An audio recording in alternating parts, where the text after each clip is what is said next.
Kesaksian ateis Jepang, dari bisnis kriminal dan penipu dipanggil Tuhan menjadi pendeta dan penginjil. Nonton di sini di Kesaksian Luar Negeri Podcast. Halo semua, namaku Masa Morishita. Aku adalah pendeta dari Gereja Kebangkitan Tokyo dengan istriku Esther. Kami datang dan memulai pelayanan di Tokyo, Jepang 4,5 tahun yang lalu. Usiaku sekarang 28 tahun. Aku adalah orang Jepang, lahir dan dibesarkan di Tokyo. Aku menjadi seorang Kristen 8 tahun yang lalu. Sebelumnya aku adalah seorang ateis. Aku tidak percaya Tuhan itu ada. Pekerjaanku sebelum menjadi orang Kristen adalah melakukan bisnis kriminal. Aku adalah seorang penipu. Aku mencuri uang dan kemudian menghabiskan uang tersebut untuk hal-hal yang tidak berguna. Aku menghabiskan waktu hingga pagi hari di Kabukicho Shinjuku yang merupakan tempat hiburan terbesar di Tokyo. Pergi ke sana hanya untuk menghabiskan semua uang yang aku curi dari orang-orang. Begitulah aku hidup sebelumnya. Hidupku benar-benar kosong dan berantakan. Tetapi ketika aku berusia 20 tahun, aku mengalami perjumpaan dengan Tuhan. Dan itu adalah yang pertama kalinya kasih Tuhan sangat luar biasa mengisi hatiku. Aku tidak mampu menahan kasih yang luar biasa itu di dalam hatiku, sehingga membuatku menangis dan menangis. Aku menangis di lantai. Aku bingung apa yang sedang terjadi denganku. Dan ketika itulah untuk pertama kalinya di dalam hidupku, aku mendengar suara Tuhan. Tuhan berkata kepadaku, "Anakku, aku mengasihimu. Aku mau pakai hidupmu untuk tuaian di Asia." Itu terjadi 8 tahun yang lalu. Dan segera setelah itu, karena aku bukanlah orang yang simpel, aku berdiri. Aku bingung. Aku pikir aku adalah orang yang salah. Suara itu hanyalah suara yang secara acak ku dengar di kepalaku. Karena itu, aku langsung kembali lagi ke aktivitas dan pekerjaan yang biasa kulakukan, bisnis kriminal. Dan kemudian entah bagaimana, Tuhan memulihkan hati nuraniku. Jadi ketika aku mencuri, berbohong, hatiku mulai merasa sakit, yang tak pernah kurasakan sebelumnya. Dan setiap kali aku berbohong dan mencuri, aku menangis. Aku tidak mengerti kenapa aku menangis. Setiap kali aku ingat kejadian-kejadian itu, aku merasakan hadirat Tuhan seperti yang kualami sebelumnya. Kejadian di mana aku dipenuhi oleh kasih Tuhan yang luar biasa yang membuatku menangis di lantai. Aku menangis di lantai sekitar setengah jaman. Aku benar-benar bertemu dengan kasih Tuhan yang luar biasa yang benar-benar mengubah hidupku. Ibuku adalah orang Kristen pertama di keluargaku. Ibuku menjadi orang Kristen tidak lama setelah orang tuaku bercerai. Saat itu ibuku sangat hancur hatinya. Aku pikir waktu itu baik untuk ibuku pergi ke gereja dan mempercayai suatu agama. Karena kupikir agama itu tidaklah buruk. Itulah yang kupercayai waktu itu. Tapi itu terbatas hanya untuk ibuku, bukan untukku. Kadang-kadang ibu memaksaku untuk pergi sama-sama ke gereja dengannya. Jadi aku pergi dengan ibu. Aku benar-benar tidak tertarik dengan apapun di gereja. Aku tidak merasakan sesuatu yang menarik. Aku juga tidak melihat sesuatu yang menarik. Aku hanya merasa bosan di gereja. Selama waktu kebaktian, aku pikir aku tidak akan pernah datang lagi ke gereja. Aku merasa pergi ke gereja hanya buang-buang waktu dan uang. Tetapi kenyataannya beberapa kali aku pergi ke gereja dengan ibu, hanya karena ibu benar-benar bersikeras mengajakku.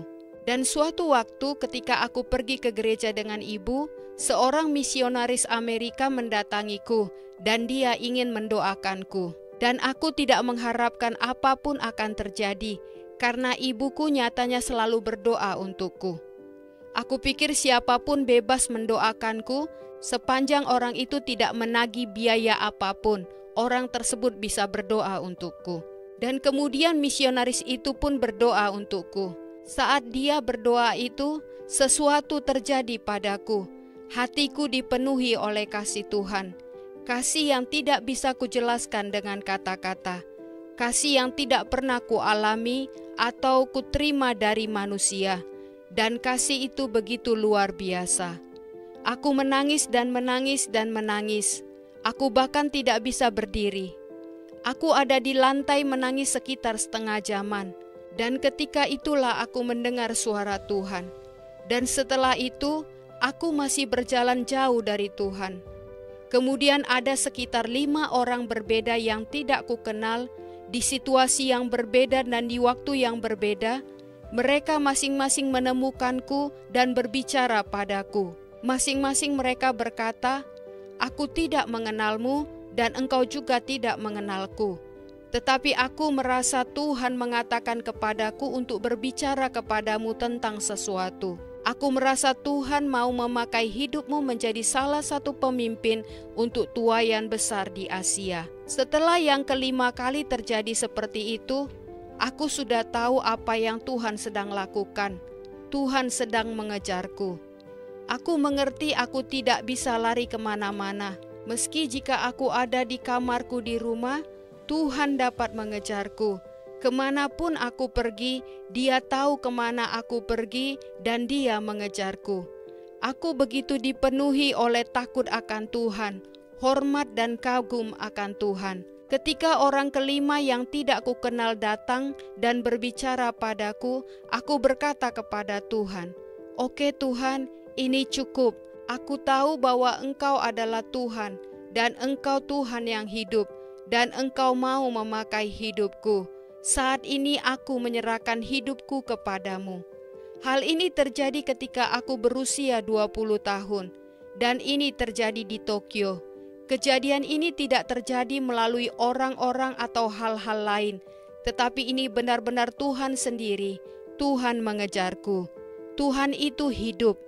Aku sungguh percaya bahwa Tuhan sedang mempersiapkan tuaian besar di Tokyo, di Asia, dan daerah lainnya. Jadi demikianlah kisah bagaimana aku diselamatkan oleh Tuhan. Setelah orang kelima yang tidak kukenal datang dan berbicara kepadaku, aku sudah tahu bahwa Tuhan mau memakai hidupku dan aku tidak bisa melarikan diri. Jadi aku menyerahkan semuanya pada Tuhan. Karena aku terlibat dalam bisnis kriminal, aku harus benar-benar menghilang dari komunitas bisnis kriminal tersebut. Aku tidak bisa hanya dengan berkata kepada mereka, "Aku mau berhenti karena sekarang aku sudah menjadi orang Kristen." Aku pikir mereka akan mengejarku dan menekanku, mencoba untuk mengambil keuntungan dariku. Aku tidak mau hal seperti itu terjadi. Jadi aku pikir lebih baik aku menghilang. Inilah salah satu waktu yang paling sulit dalam hidupku, dan aku benar-benar membutuhkan Tuhan campur tangan untuk menolongku. Aku kemudian memutuskan untuk mengubah nomor teleponku, menghapus semua akun media sosialku, semuanya, dan aku tinggal di kamarku. Aku menghilang dari komunitas bisnis itu dan tinggal di kamarku, dan aku menangis pada Tuhan. "Tuhan, aku tidak tahu apa yang harus kulakukan sekarang." Muncul pikiran di kepalaku untuk tetap melanjutkan bisnis kriminal itu. Tetapi sekarang semuanya telah kuhentikan. Aku tidak punya gelar apa-apa dalam hidupku. Di Jepang biasanya kalau seseorang tidak punya gelar atau seseorang tidak punya pekerjaan yang baik di perusahaan, maka akan cukup beresiko untuk masa depan. Dan aku tidak punya semuanya itu. Aku hanya hidup dengan cara berbohong, berbuat curang, dan mencuri. Jadi aku tidak tahu apa yang harus kulakukan sepanjang sisa hidupku. Yang aku hanya tahu, Tuhan mau aku berhenti dari bisnis kriminal itu dan menyerahkan hidupku kepadanya. Selanjutnya bagaimana, aku tidak tahu. Aku tinggal di kamarku, berpuasa dan berdoa. Aku benar-benar mencari Tuhan. Aku membaca Alkitab, lembar demi lembar, mencoba untuk mengerti siapa Tuhan itu, apa yang Tuhan mau aku lakukan. Dan kemudian suatu hari, aku berdoa dan suara Tuhan ku dengar, yang berkata, "Siapkan dirimu untuk tuaian besar." Di dalam rohku aku tahu bahwa Tuhan mau aku untuk mengikuti semacam training, mungkin semacam sekolah Alkitab. Jadi aku buka laptop dan mulai mencari sekolah Alkitab di Jepang dan negara-negara lainnya. Ada ribuan dan bahkan puluhan ribu sekolah Alkitab. Ada begitu banyak pilihan. Seperti penonton tahu latar belakangku, aku tidak biasa pergi ke gereja. Aku juga tidak dimuridkan oleh gereja. Aku bertemu Tuhan di luar gereja. Aku tidak tahu apa yang harus kulakukan. Aku tidak tahu apa perbedaan dari semua denominasi yang ada dan sekolah-sekolah Alkitab itu. Jadi aku tutup komputerku. Aku bilang sama Tuhan, Tuhan, aku tidak tahu apa yang harus kulakukan. Bila Tuhan mau aku pergi ke sekolah Alkitab, maka Tuhan yang harus membuat jalan untukku. Dan Tuhan harus membuatnya sangat jelas kemana Tuhan mau aku pergi. Jadi aku menyerah. Dan kemudian suatu hari, tidak lama setelah doa itu, sesuatu terjadi melalui ibuku. Ibuku menjadi orang Kristen tidak lama sebelum aku menjadi orang Kristen. Dan ibu selalu berdoa untukku. Tetapi aku selalu menentang imannya. Aku tidak mempercayai semuanya itu. Ibu begitu senang ketika aku menjadi orang Kristen. Dan kemudian ibu pergi ke toko buku dan dia temukan satu buku yang menurutnya mungkin aku akan suka buku itu. Judul buku itu adalah Ketika Surga Menguasai Bumi. Buku itu ditulis oleh seorang pendeta yang juga memiliki sebuah sekolah Alkitab di California, Amerika. Namanya Bill Johnson. Ketika aku membaca buku itu, aku mulai memahami segala sesuatu yang aku alami. Aku merasa inilah Tuhan yang mau aku kenal. Inilah Tuhan yang aku temui. Inilah Tuhan yang aku baca di dalam Alkitab. Dan inilah Tuhan yang mau aku kenal lebih dalam lagi. Dan kemudian aku temukan pendeta ini mempunyai sekolah Alkitab di California. Jadi aku berdoa pada Tuhan, bila ini adalah dari Tuhan, buat jalan untukku. Tetapi sepertinya tidak mungkin bagiku untuk pergi ke sekolah Alkitab itu, karena aku tidak punya uang. Dan juga pada saat itu, aku tidak bisa berbicara dalam bahasa Inggris. Selain itu juga dibutuhkan beberapa referensi dari pendeta dan orang-orang Kristen. Orang-orang yang memberikan referensi tersebut setidaknya sudah mengenalku selama 2 tahun. Sementara aku baru saja menerima keselamatan. Aku tidak mengenal siapapun. Aku bahkan tidak mengenal seorang pendeta pun. Aku tidak tahu apa yang harus kulakukan. Tetapi jika pergi ke sekolah Alkitab itu adalah dari Tuhan, Tuhan pasti akan membuka jalan. Jadi aku tetap mencoba melamar ke sekolah Alkitab itu. Aku menjelaskan semuanya di dalam tulisan yang kukirim. Aku mencobanya. Pada waktu wawancara, mereka bahkan berkata padaku, bahasa Inggrisku sangat jelek, jadi kemungkinan aku tidak akan diterima. Mereka berkata padaku, akan sangat sulit bagiku untuk mengikuti sekolah itu. Jadi aku merasa, kalau ini yang Tuhan mau, kalau Tuhan yang menginginkan aku untuk pergi, Tuhan yang akan membuat jalan. Mereka mengatakan padaku mereka akan memberikan jawaban atas lamaranku itu dalam 2 minggu. Tapi aku tidak menerima jawaban apapun dari mereka selama 2 minggu. 1 bulan dan kemudian 1,5 bulan tidak kunjung ada jawaban. Hampir sekitar 2 bulan, akhirnya aku menerima surat yang menyatakan aku diterima. Sekolah Alkitab memberikan konfirmasi bahwa aku dapat pergi ke sekolah itu dan akan mendapatkan training di sana. Itu terjadi pada tahun 2016. Tanpa tahu apa-apa, bahkan untuk pertama kalinya dalam hidupku, dan bahkan aku tidak dapat berbicara dalam bahasa Inggris, aku pergi ke California dan mendapatkan training di sana. Aku ada di California selama 2 tahun. Selama 2 tahun itu, aku belajar banyak hal dari Tuhan sendiri. Tentu saja lingkungan di sana luar biasa. Aku belajar banyak dari pemimpin-pemimpin luar biasa dan juga dari pendeta-pendeta dari berbagai negara. Tetapi lebih dari semuanya itu, Tuhan sendirilah yang melatihku, mengajariku apa arti menjadi anak Tuhan, seperti apa sebenarnya hidup melalui iman, dan juga mengikuti suara Tuhan, dan bagaimana Tuhan akan benar-benar mendukungku, bagaimana Tuhan sungguh-sungguh akan menggenapi janji-janjinya. Sejalan dengan aku berani ambil resiko dan setia mengikuti suaranya. Sebenarnya aku tidak berpikir bahwa aku akan menjadi seorang pendeta. Aku tidak tahu apa arti sebenarnya ketika Tuhan mengatakan padaku untuk mengikutinya dan menyerahkan hidupku, dan untuk menjadi seorang pemimpin untuk tuaian besar. Mungkin yang paling tipikal yang bisa kubayangkan adalah menjadi seorang pendeta. Aku tahu ada orang-orang yang juga melakukan pelayanan sebagai penginjil. Aku sebenarnya tidak tahu waktu itu apa yang Tuhan mau aku lakukan. Tetapi aku punya dorongan hati yang sangat kuat untuk orang-orang yang tidak mengenal Tuhan. Karena sebelumnya aku adalah salah satu dari mereka.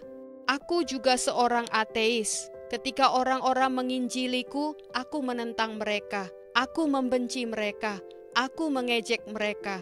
Aku dulu salah satu dari orang-orang yang tidak mengenal Tuhan. Sekarang mataku sudah terbuka. Aku sekarang dapat melihat. Aku mau mereka mengenal Tuhan. Jadi hatiku begitu kuat untuk membawa orang-orang mengenal Tuhan. Sejak aku menerima keselamatan, aku sangat bersemangat untuk pergi ke jalan-jalan dan berdoa untuk orang-orang. Aku bahkan mempelajari tentang itu dari YouTube. Aku menonton para penginjil memberitakan gospel kabar baik di jalan-jalan dan berdoa untuk orang-orang sakit, menyembuhkan mereka di jalan-jalan. Aku merasa hal-hal seperti ini harus kulakukan.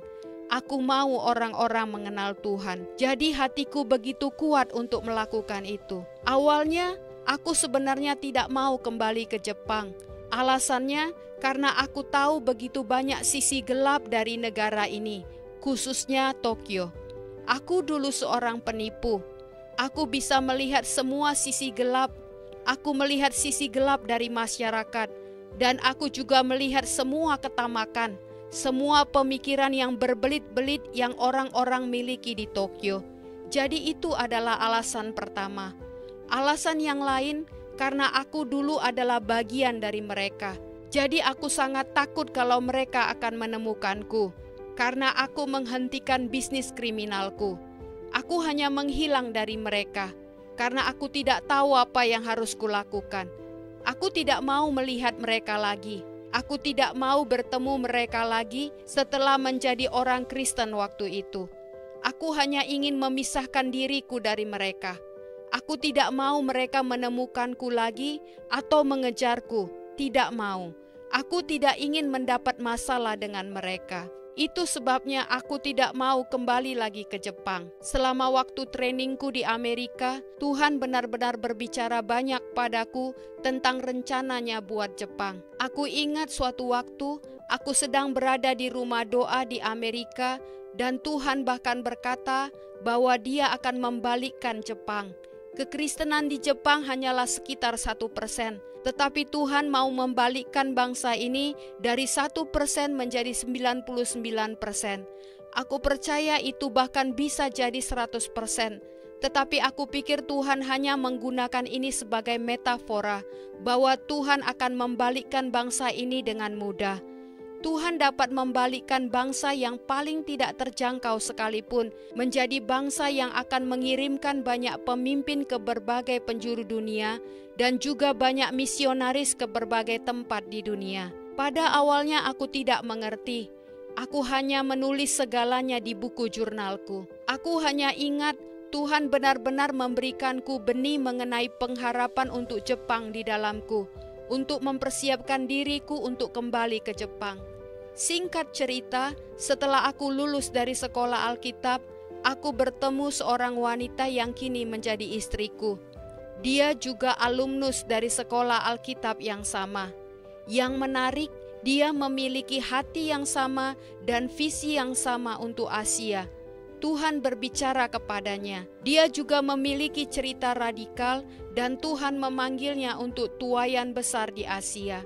Tetapi tidak satu pun dari kami berdua yang berpikir bahwa kami akan pergi ke Jepang. Kami berdua begitu bersemangat tentang apa yang akan Tuhan lakukan di Asia. tetapi kami tidak tahu bahwa kami akan kembali ke Jepang. Dia bahkan bukan orang Jepang, dia adalah orang Cina. Ketika kami masih di Amerika, kami suka pergi ke jalan-jalan bersama-sama untuk menjangkau orang-orang Asia di kota itu. Setelah lulus, kami melakukan perjalanan misi di sekitar Asia dan melayani di gereja-gereja, melakukan penginjilan di jalan-jalan. Itulah yang kami lakukan. Hubungan kami berdua semakin bertumbuh. Singkat cerita, dari persahabatan kami kemudian menikah dan kami mempersiapkan diri untuk langkah selanjutnya. Tetapi ketika itu aku mempunyai sebuah komitmen dengan Eropa. Ada sebuah pelayanan yang diberi nama Kebangkitan Eropa yang berpusat di Jerman. Apa yang mereka lakukan benar-benar mirip dengan apa yang Tuhan telah katakan untukku tentang Asia. Jadi aku sangat bersemangat ketika aku tahu tentang mereka. Aku merasa inilah tempat yang harus kukunjungi dan belajar dari mereka. Jadi aku sudah memiliki komitmen dengan pelayanan ini untuk melayani dalam naungan pelayanan ini. Dan tepat sebelum hal ini kulakukan, tanpa rencana aku dan Esther menikah. Aku tidak tahu kalau aku akan menikah ketika aku lulus. Kejadian itu benar-benar suatu proses yang singkat dan Tuhan menolong kami untuk memprosesnya dengan cepat. Jadi kami menikah tepat sebelum aku pergi ke Eropa. Dan kemudian kami pergi ke Eropa sebagai suami istri. Setelah kami sampai di Eropa, sangat jelas bahwa Tuhan mulai berbicara kepada kami tentang Jepang, tentang Tokyo. Tuhan memberikan begitu banyak tanda dan bahkan pemimpin-pemimpin di pelayanan itu menerima perkataan dari Tuhan. Jadi sangat jelas mereka merasakan bahwa kami berdua harus kembali ke Jepang dan memulai gereja. Dan kemudian Tuhan berbicara kepada kami bahwa Jepang akan menjadi titik awal untuk tuaian besar di Asia. Dan sekarang segala sesuatu menjadi mudah dipahami. Jadi kami pikir, oke, ini berasal dari Tuhan. Tapi kami tidak tahu apa yang harus kami lakukan sekarang. Kami tidak tahu harus mulai di mana. Kami tidak mengenal siapapun di Jepang.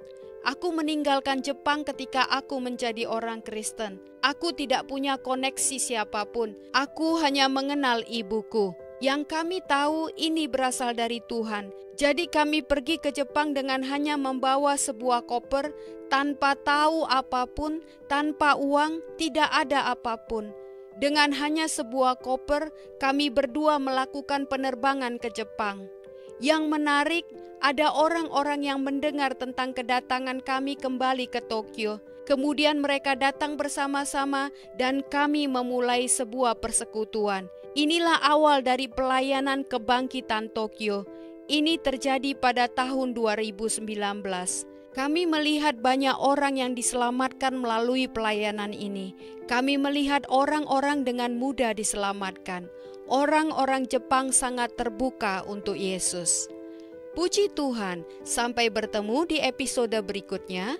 Tuhan Yesus selalu bersama, melindungi dan memberkati kita semua. Amin.